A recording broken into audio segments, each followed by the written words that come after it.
I am so excited because I finally finished all the squares for my 144 square granny square blanket, and I started a new one, and I'm so excited to show you all the progress I've made. So let's go ahead and jump in. I'm Haley, this is Bitter Kitten Crafts, this is my Yarny YouTube channel, and this is my blanket.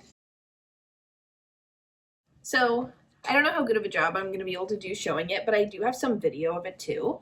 And as you can see, I have all my squares finished and they're all attached together in one direction, and I still have the other direction to go. So I'm not quite finished yet, but I wanted to make like a little mini-sode and come on and show you guys all my progress before it's completely done so we can talk about assembly. So today we're going to be kind of chatting about like how I assemble my granny square blankets.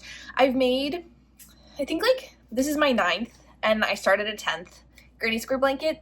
So I definitely have some like kind of practice with it now, and I know what to do, what not to do when it comes to assembly. And this blanket, I'm assembling it with single crochet using the same hook that I used to assemble my squares. And I've used whip stitch in the past before, and I don't think that whip stitch has been like the best key to success for me, at least like in terms of the longevity of my blanket. So yeah, just to kind of jump right into things, I definitely don't recommend whip stitch. I definitely recommend single crochet for sure. And in terms of some other info about my blanket, because I did kind of just jump in, this is a blanket that I've been working on since September. If you've watched some of my previous videos, you've definitely seen it before. It's a granny square blanket where each square has 7 rows. Some of the squares are striped like this, some of them are solid, some of the squares are acrylic, some of them are like a wool sock yarn blend, some of them are cotton or like mysterious thrift store yarn. All of them are about a worsted weight or equivalent type of yarn. So whether that's like fingering weight held double or worsted weight held single, or this is like a cotton kind of Aran weight, this magenta color. And I finally finished my blanket, almost. All I have left to do is assemble this one direction and then do the border. But let's go ahead and get back to talking about why I think single crochet is the best choice for assembly, because there's a lot of reasons why. And I feel like if you are looking to assemble a blanket, this is the video for you. I really feel like single crochet is a way better choice for this type of project than whip stitching because of the structural integrity. Like you really can go across the whole row with single crochet with just one piece of yarn. You don't have to cut the yarn. You are sort of providing a secondary layer of structure when you pull all of the loops through each other, as opposed to just one thread going around and around with whip stitch, which when you put it through the washing machine, that one thread takes like kind of a beating because it's, yeah, just one little strand, and like the entire integrity of the blanket is weighing on that strand. But when you do a crochet stitch, the structural integrity kind of gets spread from just the one strand onto both the squares too, because you can see like it goes through both sides. So like this is one side and then that's the other, and it just is like very secure. So highly don't recommend whip stitching ever if you're assembling a blanket. The one thing I would say about seaming it together using single crochet is that the seam is very visible from the back of the project, which I don't mind because I feel like it's an opportunity to add kind of a pop of color. And what I did for this blanket is I chose all of my little random scraps I had left. So you can see here it's like purple, and then different rows are like orange and pink and yellow. And then as soon as I used up, yeah, like here it kind of switches to purple and gray and blue. And once I used up all those little bits, I had planned to use this yarn, which is just like loops and threads, regular acrylic yarn, soft plastic acrylic. And I had planned to use this for a triple crochet border for the blanket. And once I used up all of my random scraps, I switched to assembling with this pink. And I kind of am now wishing I had gone through the entire blanket with the pink, because it looks really nice and cohesive the way that the rows look with all this bright pink in the back. And I think it'll look really nice around the border. So for my next blanket, I'm definitely going to plan to seam all of my squares together with the same color and then do the border in the same color. But this is definitely a much more sort of scrappy and scattered blanket, and I really like how that looks. One other thing I will mention about single crochet that I do feel provides more structural integrity than the whip stitch is that when you come across ends in your project, so like see here, there's this little purple end, and I am planning to crochet it into the single crochet for the edging. So you can kind of see here that I did it here where there's 3 or 4 stitches here that have 2 strands held together for the single crochet, and one is this purple that I was using, and then like the other is the rainbow. I don't know how well I think you can see it. Like the other is the rainbow of the square. And that is the end of my square. And so one other piece of feedback I've gotten about these blankets is like, what the heck do you do with all the ends? And the answer is I do not sew them in. I crochet over them because sewing them in would be, I mean, insane to say the least. So here's an end, right, of my little pink and brown square here. So when I get to the portion of this blanket where I'm gonna sew these together and I'm just like crocheting along happily, I will wrap both my regular pink yarn and this around my hook and just crochet with both the strands until this runs out and I'm left with like a little teeny little end. And then you can either choose to snip it, but I honestly don't usually choose to snip it because I kind of want to see how it does in the washing machine first, or you just leave it and yeah, see how it works itself out.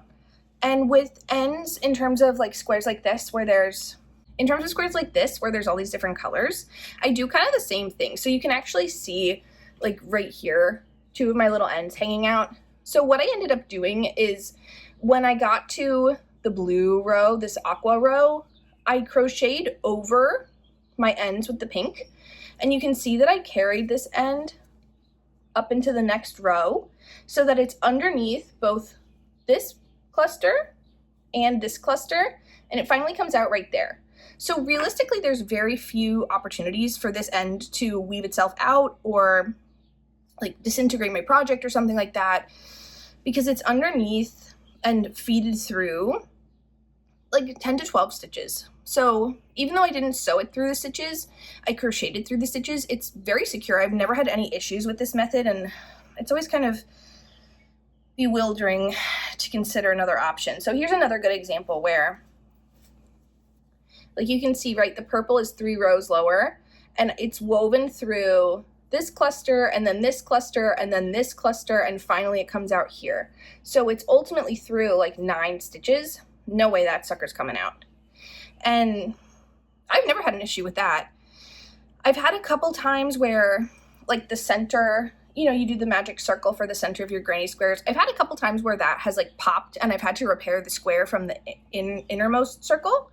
But I've never had any issues with the ends like unweaving themselves after crocheting over them. So that's definitely another hot tip. So in terms of assembly, I know I'm like throwing a bunch of stuff at you, but bear with me. In terms of assembly, what I usually do once I have my color order all laid out is I just start with the rows. So you can kind of see, right? I haven't done this direction. I've only done the rows and not like the columns or however you want to kind of consider it. And I just start so that I can connect all my squares from, I have the fronts touch, and then I just go along the whole entire row. So I attach 2 rows together and they're all kind of like flapping around. And I just then proceed to like the next one. So that eventually I end up with this kind of web of all my squares. And I don't have to worry about cutting my yarn or where did I put that one square, where did it go? I have all my squares attached, and then from there I can just kind of zip back down the columns and finalize everything. And this has worked for me really, really well. It's kind of like annoying in that you can't move your blanket really from like your house. Like this becomes like a house project, and it went from, you know, casually crocheting a little square on the way to like work in the metro to now you have to work on this like at home. It's warm, it's in your lap. So that is something to consider. But hello, Boo. The cat is on the scene. But I do think that this method works really well in terms of like color placement because you don't have to like stress as much. If you have a certain placement you want, then you can just put them in that place and they don't get messed up or mixed around, and it's just like way easier. So for me, with color placement with this blanket, I ended up with a bunch of squares, like I was mentioning, that are kind of striped like this with my scraps, and then also a bunch of squares that were solid. So what I ended up doing was, while I was making the squares, this was very much like a scrappy sort of pull from the bottom of stash project. So while I was making the squares, I wasn't really keeping track of how many solids versus striped I ended up with. And it ended up that I ended up with, I think, 44 of these kind of little stripey ones, and then 100 of the solid ones. It might have been 46 and 98. I can't remember, but it was like pretty much a random number. And so what I ended up doing was separating out the striped and the solids. And for the striped squares, I had 12 rows because this is 144 squares, this blanket. So I put as many squares evenly in each row as possible, which for this project, it was 3. And then all of the extras, I ended up going back through and kind of randomly placing them so that it looked cohesive with like the colors that were within the certain stripes. So I made sure that there was a striped square in each corner of the blanket, and then from there, they kind of look random, but they're not random because there's 3 per row, plus a few. And I did a similar thing with the solid colors too, where I very carefully weighed my squares to know that each square weighed about 20 grams, which means that from the solid balls of yarn that I had, the fully intact ones, I could get just about perfectly 5 squares. So 5 does not divide into 12 very nicely at all, right?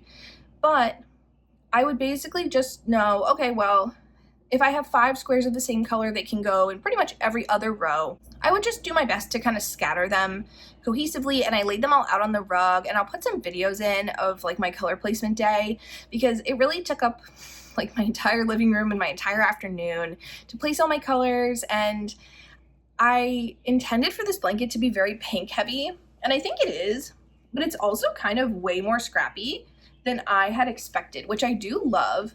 It's way more just eclectic than pink, which is, it's wonderful, it's lovely. But I really, like, when I was looking at all my squares and when I was making all my squares, my intention was for it to be pink. And it's really, I mean, objectively, like, not. You know, it's very much more rainbowy looking, which is, yeah, great, but not what I was expecting. So for the next blanket I'm working on, it's way more heavily blue, which we'll look at in a minute, but I hope this is making sense. I'm like sort of scattered today. But from there, I laid out all my squares, and then I basically just stacked them up and like put them in Ziplocs, like for row 1, row 2, row 3, and went from there to assembly. And it's not like, I'm sure that there are some people and some patterns where you have to be meticulous about your color placement, or it matters a lot. And for this type of scrappy project, the only concern that I really kept throughout the whole blanket was that I didn't want 2 striped little squares like this to be next to each other if I could help it. And I pretty much achieved that goal. But other than that, it's basically just chaos, like no 2 colors next to each other and no 2 striped squares next to each other. Other than that, who knows? I have made that mistake before in previous blankets I've made where I'm like, oh, it's completely random, so I'm not gonna sort of stack them up before or assess the situation before. I'm just gonna pull them out of my big box of squares and throw them in the blanket and not worry about it. And that blanket that I did that with, it ended up that there's 2 different places on that blanket where 2 squares next to each other are the same color. Despite it being random, it really didn't end up random. So what I've learned now is that if you want a random looking blanket, you do have to do a little bit of planning, even if it's just with the only goal being like no 2 squares next to each other that are identical, because it's actually more likely than you'd think for that to happen. So it's kind of frustrating, and I do have to repair that blanket because I whip stitched it. So that was a long time ago, and I won't be doing that again.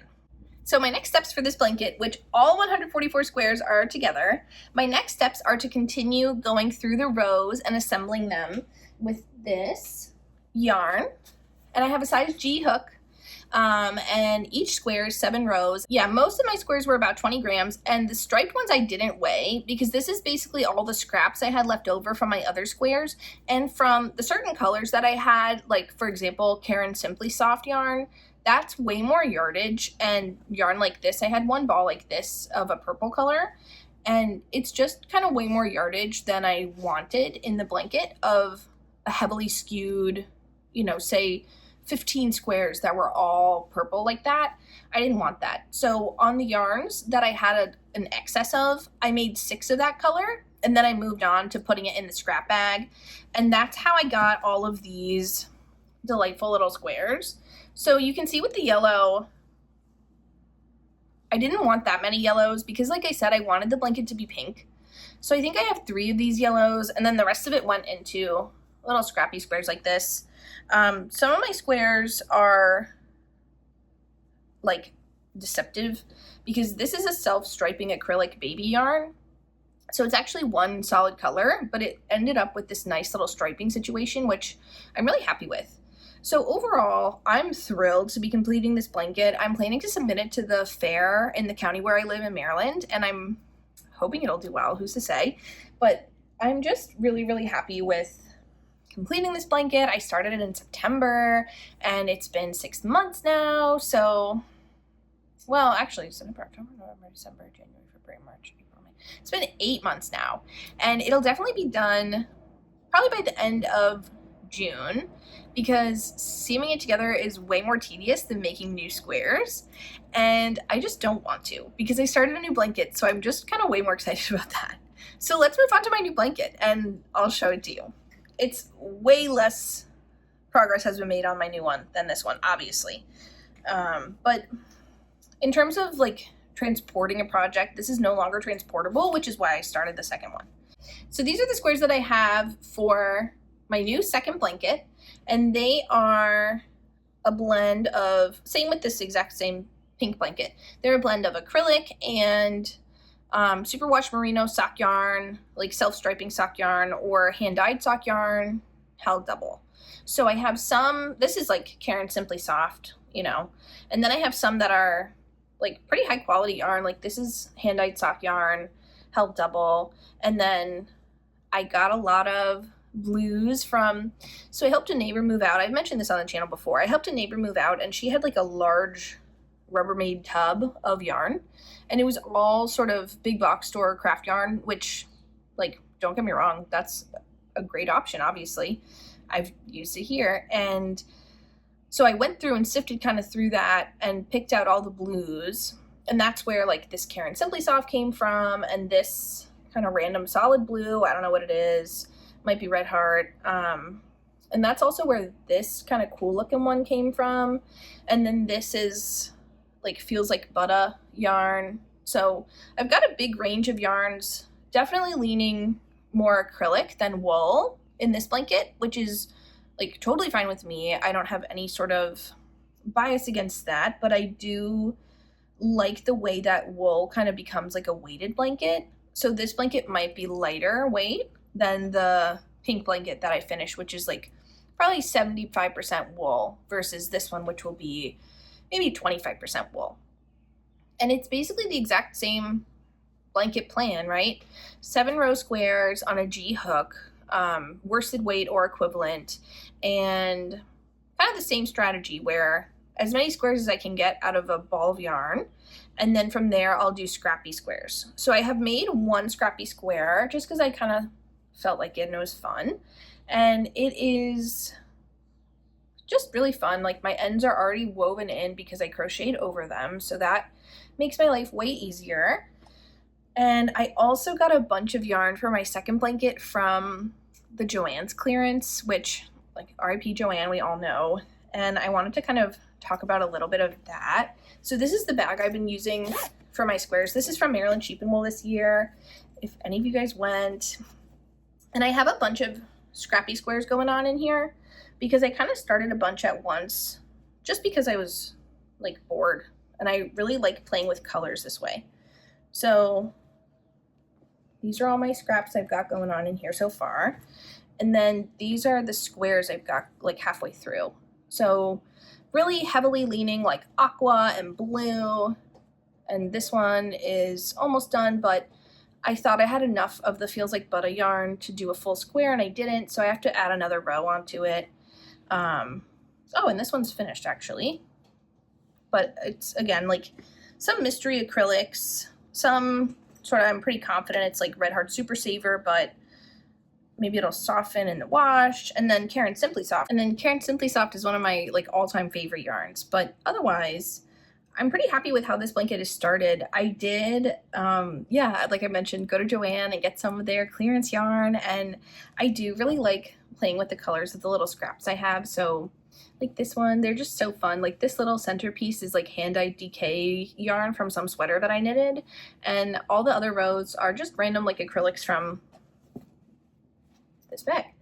But I got some, so this is, the Joann's by Me is closing, I think, like literally tomorrow or Wednesday. So everything was 70, 80, 90% off. Their house brand yarn was more discounted than like the big name brands like the Karen yarn. So I did get some.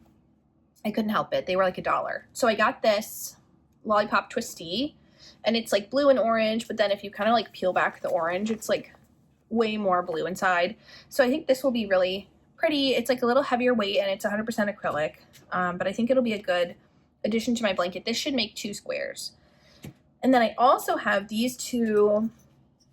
These are Superwash Merino Suck Yarn. They're both from Joann. They're like the K&C brand, and they came like this, like sort of sadly disintegrated, but I'm really excited to put these into the blanket because they're really soft and they're also fun, like color changing, like especially this one, like the perfect colors for the blanket. So that's great. And this is like 10 squares here. So I really am coming up on pretty much having like very much all the yarn I need to complete this blanket, which is so exciting. And you know, it's fun to look forward another 6 months to when this blue blanket will be on its way to being done.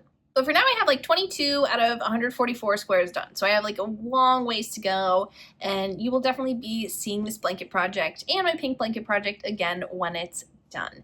Otherwise, thanks so much for watching and have a great afternoon. Happy spring.